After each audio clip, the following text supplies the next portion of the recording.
January 28, 1986. Cape Canaveral, Florida. It is an unusually bitter, freezing morning on the Space Coast. Millions of Americans, including hundreds of thousands of wide-eyed schoolchildren in their classrooms, are huddled around television sets to watch history unfold live. On Launch Pad 39B stands the Space Shuttle Challenger, a $2 billion pinnacle of human engineering, venting white vapor into the frigid air. At exactly 11:38 a.m., the massive solid rocket boosters ignite, lifting the 2,000-ton machine off the Earth atop a pillar of blinding fire. But exactly 73 seconds later, the cheers and applause will turn into stunned, suffocating silence. High in the cold, blue stratosphere, the Challenger will be violently torn apart in a catastrophic structural failure, claiming the lives of all 7 astronauts aboard. The ultimate cause of this tragedy will not be a mystery of the cosmos, nor a sudden, unpredictable act of God. It will trace back to a few dollars worth of rubber, and a toxic culture of management hubris that deliberately chose to ignore the desperate, frantic warnings of its own engineers. Before we go back to the launch pad to uncover how human arrogance doomed the Challenger, take a quick second to hit that subscribe button and like this video. It helps us keep these forgotten chapters of history alive. To understand the profound national trauma of the Challenger disaster, you have to understand the era. By the mid-1980s, NASA had successfully convinced the American public and perhaps itself that space travel was becoming entirely routine. It was no longer the exclusive domain of military test pilots. It was supposedly as safe as boarding a commercial airliner. To prove this, NASA launched the highly publicized Teacher in Space program. Out of 11,000 applicants, a 37-year-old high school social studies teacher from New Hampshire named Krista McAuliffe was chosen to join the crew. Her presence captured the imagination of the world.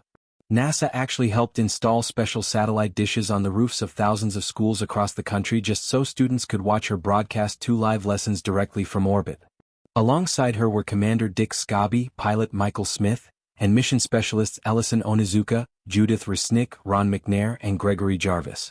They represented the best of America, a diverse, brilliant, and dedicated team.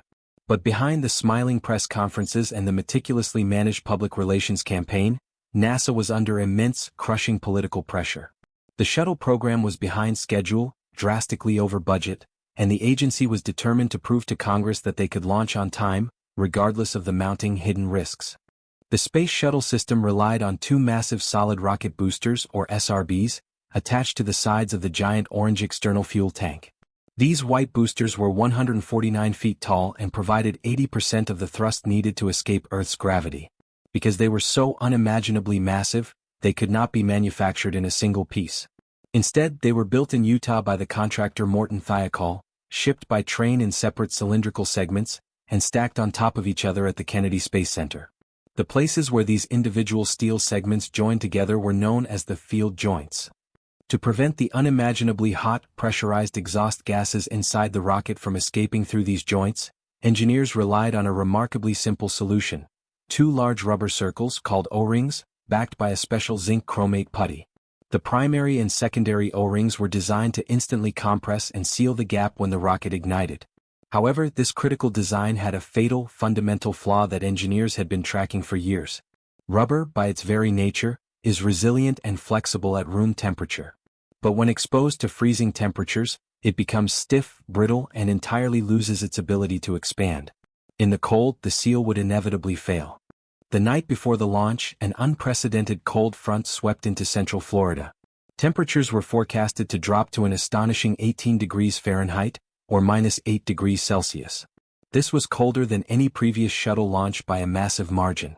Deeply alarmed by this weather forecast, the engineers at Morton Thiokol, specifically Roger Boisjoli and Bob Ebeling, demanded an urgent emergency teleconference with NASA management. 4 hours, the engineers passionately pleaded with NASA to delay the launch. They presented hard data showing that the rubber O-rings had never been tested below 53 degrees, and that launching in freezing weather was a catastrophic gamble with human lives. But NASA managers, desperate to avoid another public delay, were hostile and combative. Lawrence Malloy, a NASA project manager, notoriously fired back over the phone, "My God, Thiokol, when do you want me to launch, next April?" Under intense pressure to satisfy their largest client, the senior management at Morton Thiokol did the unthinkable. They instructed their engineering team to take off their engineering hats and put on their management hats. They formally overruled their own experts and signed the official launch recommendation. The engineers went home that night sick with dread. Bob Ebeling walked into his house, looked at his wife, and uttered a chilling, prophetic sentence. "It's going to blow up."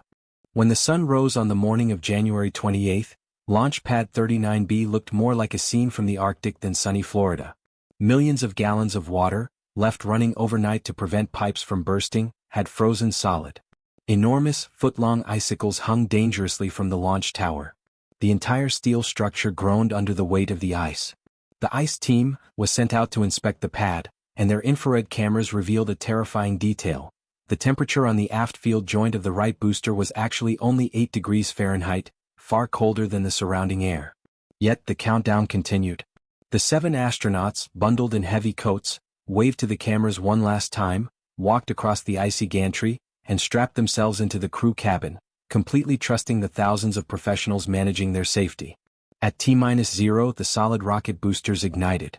What nobody noticed in the blinding flash of the ignition, but what the tracking cameras recorded with chilling clarity, was a sudden dark puff of black smoke erupting from the right solid rocket booster's lower field joint. It lasted for only a few seconds. The freezing temperatures had severely stiffened the rubber O-ring. Just as the engineers had warned, it failed to seal. Hot, searing gases had burned a microscopic path straight through the rubber.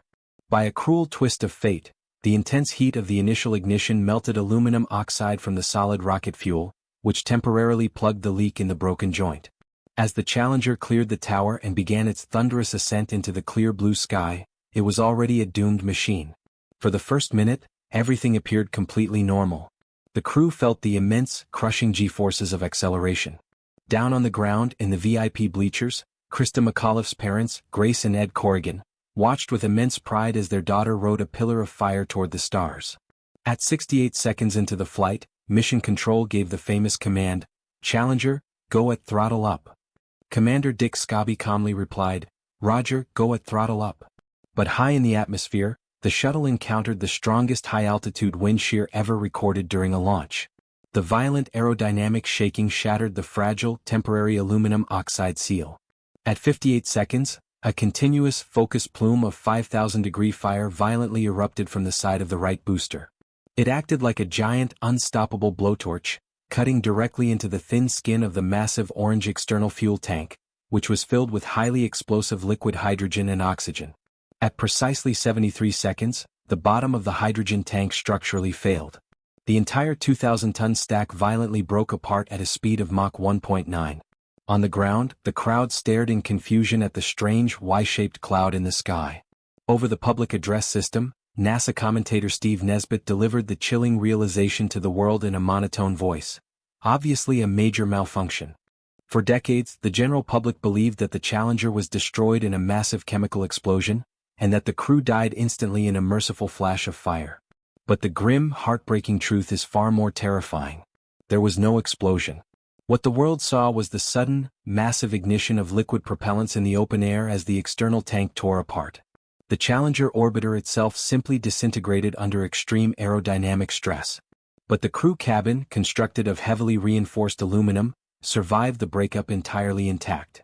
It emerged from the fireball and continued on a ballistic trajectory, coasting upward to an altitude of 65,000 feet before gravity finally pulled it back down. Subsequent investigations revealed a chilling reality. Several of the astronauts' emergency personal egress air packs, or PEEPs, had been manually activated. Most hauntingly, the air pack belonging to pilot Mike Smith was turned on. But the switch for his pack was located on the back of his seat, completely out of his reach. This means that either Ellison Onizuka or Judy Resnick, sitting behind him, actively unbuckled, reached forward, and turned on their friend's air supply while tumbling through the stratosphere. They did not die in the initial breakup. They were trapped inside a detached, free-falling cabin, plummeting toward the ocean for 2 minutes and 45 agonizing seconds. Whether they remained conscious for the entire fall due to a loss of cabin pressure is still debated, but they were absolutely alive until the cabin violently slammed into the surface of the Atlantic Ocean at over 200 miles per hour, destroying it instantly. The aftermath of the disaster changed NASA forever. An unprecedented naval search operation scoured the ocean floor for months, eventually recovering the shattered crew cabin and the remains of the 7 astronauts.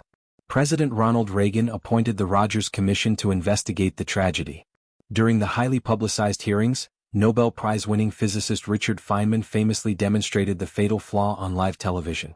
He took a piece of the O-ring rubber, squeezed it with a C-clamp, and dropped it into a glass of ice water. When he pulled it out, the rubber remained stiff and deformed, definitively proving that the cold weather caused the seal to fail. The investigation brutally exposed NASA's deeply flawed safety culture, revealing how management systematically silenced dissenting engineers to maintain a public relations schedule and secure congressional funding. The Challenger disaster remains a profound, painful lesson in engineering ethics and the deadly cost of institutional hubris. It serves as a permanent reminder that you cannot negotiate with the laws of physics. Now I turn the question to you. Knowing that the engineers explicitly warned management the night before, do you believe the NASA administrators who ordered the launch should have faced criminal charges? Or was it simply a tragic byproduct of an intense political system? Let us know your thoughts in the comments below. Thank you for watching America Retold. We bring the forgotten chapters of the past back to life, and we will see you in the next one.